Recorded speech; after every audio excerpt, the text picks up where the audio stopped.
Since you guys always keep asking me how your skin went from this to this. When I moved from Pakistan to Sweden, weather change होने की वजह से मेरी skin का तो बेड़ा गर्क हो गया था. When I came back Pakistan में जाके राबी से मिली, she has given me her products और उनको मैं last 1 month से यूज कर रही हूँ and you guys can see the results. तो पहली चीज जो मैं यूज कर रही हूँ वो है ग्लूटाथायोन हया बाय राबी का.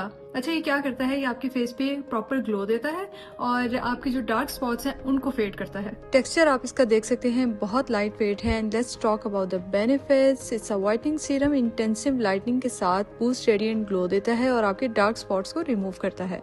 दूसरी चीज जो मैं इनकी यूज कर रही हूँ वो है हया बाय राबी पीरजादा का ये कोलेजन सीरम. ये आपकी स्किन में कोलेजन को इंक्रीज करता है. If you are over 25, this collagen serum is for you. इस सीरम में है hyaluronic acid and vitamin C और मजे की बात ये all skin types के लिए है. अच्छा, वीक में 2 बार जो चीज मैं यूज कर रही हूँ वो है ये अर्जेंट फेशियल. ये ब्राइटनिंग राइस अर्जेंट फेशियल को आप यूज कर सकते हैं as a wash, as a scrub और एज अ मास्क भी यूज कर सकते हैं. Basically it's a 3-in-1 urgent facial. From my side this products are high recommended. अगर आपको भी पसंद आए आप इनके पेज पर जाकर सारी प्रोडक्ट्स चेक कर सकते हैं. Happy shopping.